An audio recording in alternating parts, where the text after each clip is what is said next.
middle daughter, Chloe, teenage daughter, 16 now, but maybe when she was 14 or something like that, she said something to me. I'm going to reveal a little bit now. She said to me, Dad, whatever you do, don't be a simp. Now, I was quite happy to take the advice at the time, but I didn't know what it meant. I got to be honest with you. I thought, what's a simp? And I thought, there's two things I can do. Number one, I could tell it was a young person's term. I thought I can either sit here and pretend to be cool and then go and research it and Google it afterwards, or I can just ask her. So I asked her. I said, what are you talking about, Chloe? What's a simp? So she told me. Anyway, in case those of you that don't know, I'm going to tell you what a simp is now, and I have Googled the definitions. This is what Google says. It basically says simp is slang for a person, typically a man, who is desperate for the attention and affection of someone else, in brackets, typically a woman. There you go. And also it actually says in the Oxford Dictionary, a simp is a silly or a foolish person. But I think it does refer more to somebody hopelessly chasing somebody else. Probably somebody that's chasing someone that they got no hope of getting. Anyway. I'm not talking about me at this point, obviously.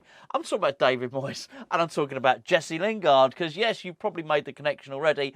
I am calling David Moyes a simp. It's not the first time I've done it. I called him it before. In fact, I think I called him... I didn't know the term at the time, but I think I said the way he was chasing Jesse Lingard, who obviously wasn't coming to West Ham at this point, was like a jilted guy chasing his long-lost lover, totally oblivious to the fact that she weren't interested anymore. Quite frankly, it was pathetic, right? The way that David Moyes was chasing Jesse Lingard was unedifying, to say the least. It was like the orphan Oliver with the begging bowl. Please, sir, can I have some more? And the reason it wasn't nice was that the carrot, that's not a euphemism for anything, the carrot was being dangled, right? I felt, anyway, at the time, by Jesse Lingard. He was dangling the carrot. Yeah, I might come to West Ham, I might not come to West Ham. I've got to say, I think the power in the relationship at that point resided with Jesse Lingard. So I'm just very, very happy now that the power has shifted from Lingard to David Moyes, because the story that came out last night from good sources at the club was that David Moyes is undecided about Jesse Lingard. He's still going to need him to prove himself a little bit more. And I'm really thankful for that. I'm really grateful for that. I think if nothing else, it's... I think David Moyes was a bit of a simp before. I think he didn't read it when the writing was on the wall, but it's never nice to see someone get let down. And I felt David Moyes was a bit foolish for pursuing this something that was clearly destined to failure. But it's nice to see him now get a little bit of steel. It's nice to see him now with a boot on the other foot, or actually he's the guy in control, because we're in a situation now where Jesse Lingard needs West Ham far more than West Ham need Jesse Lingard. And David Moyes is absolutely right in this instance to be saying, well, hold on a second, I need to see more. I need to wait.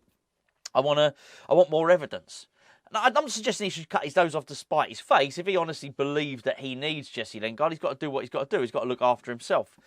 There's something that I've heard David Moyes say a couple of times recently, and that is, one of them was in the diary of the CEO, and can't remember where the other one was for the life of me now, but he was talking about perceptions of him and what he should do and how he should act. And he turned around, he said in the interview, he said, you know what, the older I get, he said, I just don't give a shit anymore. And I sort of like that. It was a case of, I don't care what anyone thinks, so I'm going to...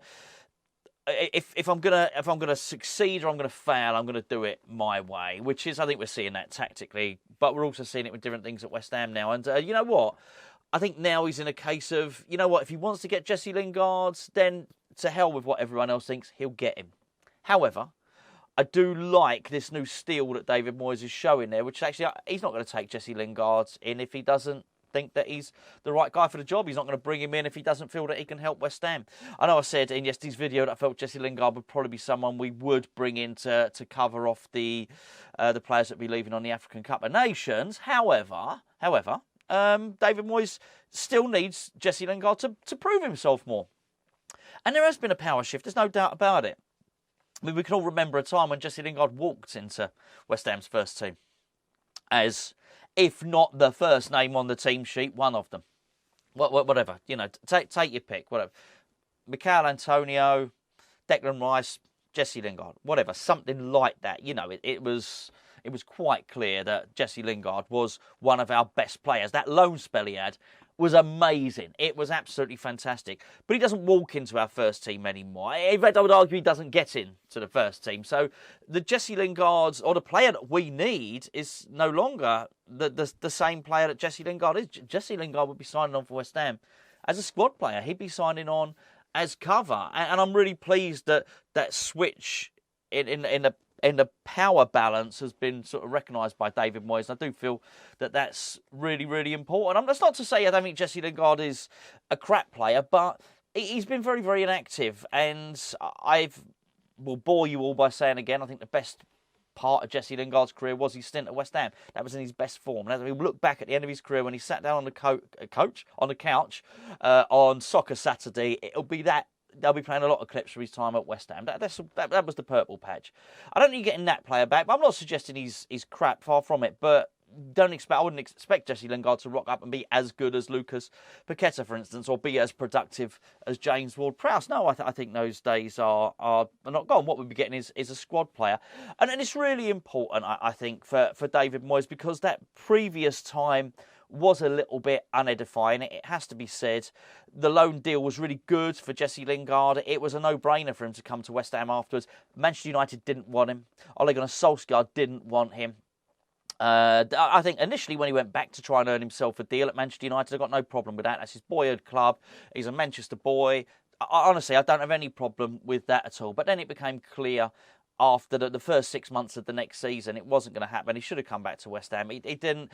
He was, and then it became a case of almost anyone but West Ham. And so it transpired when he eventually went and signed for Nottingham Forest. You've also got to remember that first stint at West Ham, he had a real bee in his bonnet. He was desperate to get into Gareth Southgate's squad, if you remember. And he very, very nearly did. I think he played in a couple of pre-tournament warm-up games for Gareth. But he'd set his sights on England, basically, hadn't he? And it was a real motivating and driving factor for him. So I don't know. Does it make a difference now that maybe he doesn't have that? I mean, it's a big stretch of the imagination that Jesse Lingard would get back into the England fold. Now, let's be fair. Actually, and that necessarily wouldn't be Jesse's fault, by the way. Even being good is not good enough to get into England. He's clearly got his favourites, Gareth Southgate, hasn't he? As can be seen by the recent squad call-up. Hey, look, Harry Maguire isn't playing football. I know he played the other day, but Harry Maguire isn't playing football,